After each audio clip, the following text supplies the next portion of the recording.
Okay, so well, I'm not going anywhere, but yes. All right, so we've been talking about headquarters, and then we did leg pass, right? And what I mean by a leg pass is a leg shelf. Make sense? Cool. All right, today we're gonna talk about back exposure.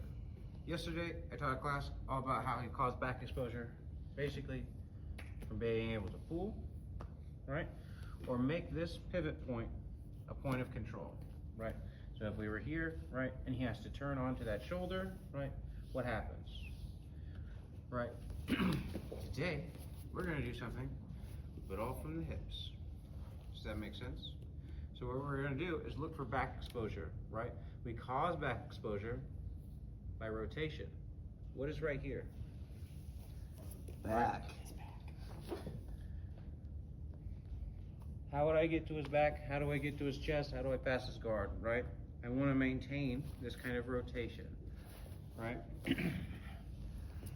So when we're here or any of that kind of stuff, if we can get this kind of motion and we can get this kind of space, if we crash, right? His ability to turn back into me is lessened, right? Because of the wedges. Does that make sense? I now have back exposure, so if I wanted to chase the back, I could drive into it. Now, as an additive, attaching to the waist is always weaker than attaching to the shoulders for back. If we were on the back, this is stronger than this. Why? Because they can get more of their back if they can turn their shoulders, they get rid of more of that back exposure than if they turn their hips. Part of it has to do with the ability to rotate, right? Sure, absolutely. The other part is, only his hands are up here fighting me, right? His hands are real powerful like this too, right? But you see how his hip can drive away because his legs can get into the fight? So if we're connecting strictly to the hip, right, we have to start to eliminate these types of legs from being able to drive and have power, right? Does that make sense? Okay, just as a concept, I want you to realize that attaching to the shoulder should always be your primary, but to get back like exposure and stuff like that, sometimes you attach to a hip. Nothing wrong with it. That's what we're doing today, okay? So we're gonna be here, right? You're gonna establish some kind of rotation, right? Boom, like so. Does that make sense? I just want you to get in the practice of being able to take people's hips and just do this for right now. Does that make sense? And then fill the space, obviously. Don't just do this and be like, yay, I'm done. No, come here and fill the space, right? I would say that you want to put your hand at least back there as well and try to connect to either the shoulder line, but that does not mean you have to be there, because you can go like this or like this. I don't really care, right? But I just want you to get exposure to the back from any of these kinds of positions. Be like, shoo. Make sense? Cool, work it. Control. Don't just get your knee under there and think you did it. He's putting his belly on the hip. He's pushing his hands to keep the person down. So it's just not just where you're at, it's where you're at and how you're pulling them. Yeah, listen to that guy, because he knows what I'm trying to say. Yeah. It's the stuff that's, like obvious to you. Yeah. They're like getting them like, haha, I am under. For sure. Yeah, that's awesome. Alright, I'm gonna stay. A lot of cheering. Probably did good. ALS? Yeah. Anyway, so, right now, if no defense, no nothing, right, could I have access to his back? At this current moment? Mm-hmm. No. Why? He is on his back. He's on his back, right? The ground's there. I can't fill the same space. He's small. That's it, right? That's the truth. There's no way for me to fill the same space, right? This starts to change once we start to add this rotation, right? The more he rotates, the more access I get to his back. If he was laying like this, you would not argue that I could just get to his back, right? Yes. Well, what we're doing is incentivizing rotation, right? And we might not get this much rotation, right? We might only get this much rotation. But with that rotation, right, we can feed into either more, or we can start to fill the space that was originally the ground and start to take it back. Does that make sense? Yes. Right? So every back take is exactly that. No matter what position you're talking about. Can you turtle for me, sir? So let's say we're turtling, and I'm like, I really want more control of his back, but I have his back, right? If he starts to rotate away from me, I'm losing control of his back. Does that make sense? Mm-hmm. So I either have to fill the space he is going to travel in, right? If I was here and we were still rotating, this is now a back take, right? If he rotates towards me, right, and I can't fill that space because I was silly and I was leaning too far forward or something like that, he has now escaped my back control. Does that make sense? Mm-hmm. Now vice versa, right? He's rolling into me and I sit. I think it's one of the easiest visual representation of what we're doing.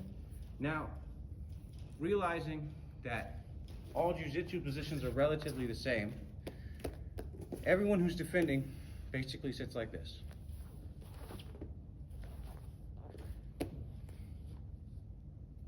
Your angles. Right? So realistically, I am now, right, in a seated guard position, right? Or someone's on my back and I'm in a seated position, right? I'm in turtle, right? Every position is some form or fashion of this, basically. So, if that is the case, we are trying to learn how to cause this position to receive the effect that we want. We know that if we want the back, we have to get it to rotate, right?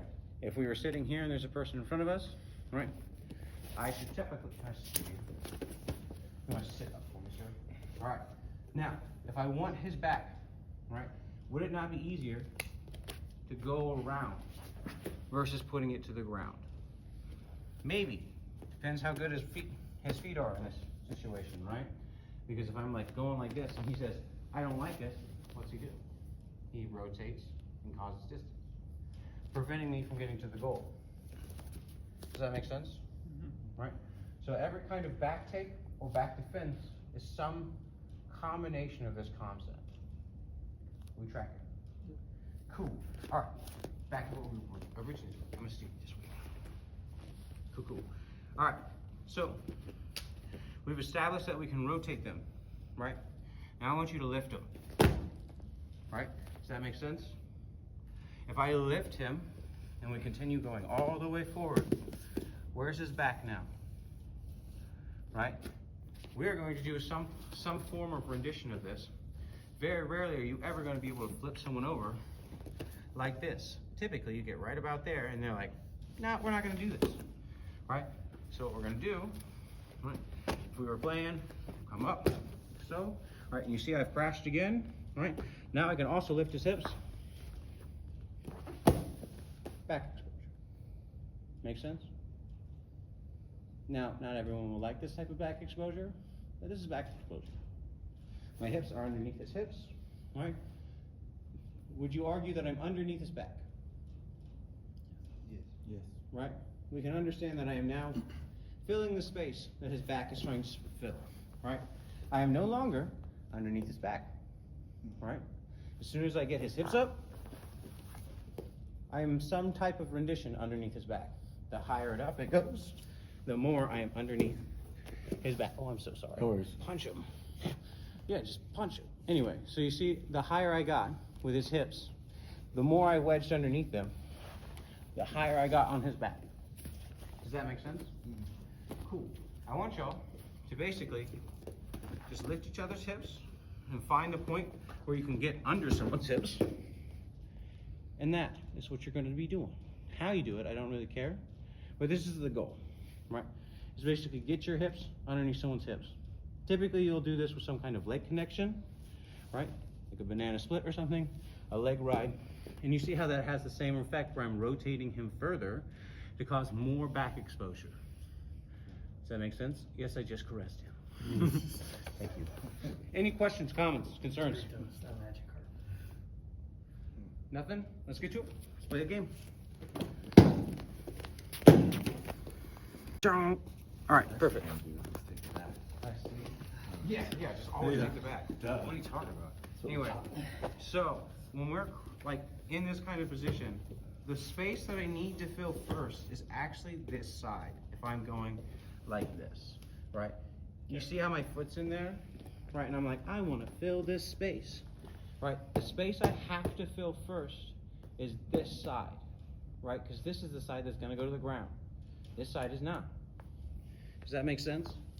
No.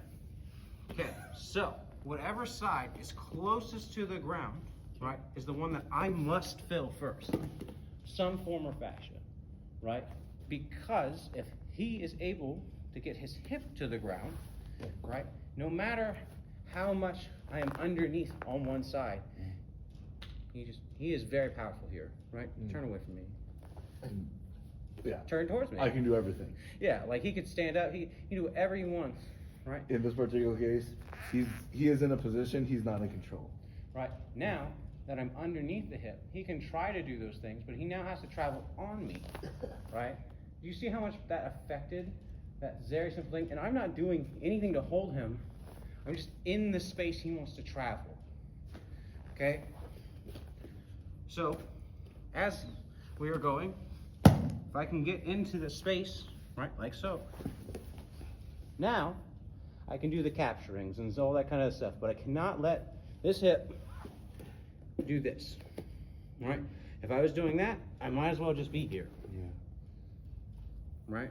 I'm gonna have much higher rate of mobility and success in this position versus owning his hip and not having anything on the bottom position, right? This is a much like having someone's back, right? Like so. Mm. He is all but escaped. I have very little control, right? This is the same thing. I'm controlling one side of his shoulder and not the other, right? If I was like this and I was like, how do I make this position better? We would all agree that this is much harder to escape now. Does that make sense? Yeah. Why? Because now I have impact on both shoulders and I'm on the under position. Does that make sense? So he can't fill the same space. So we're trying to accomplish the same thing on the hip.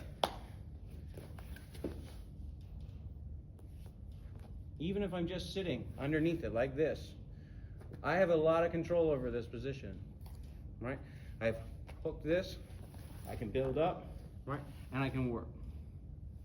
This is a type of back exposure, right?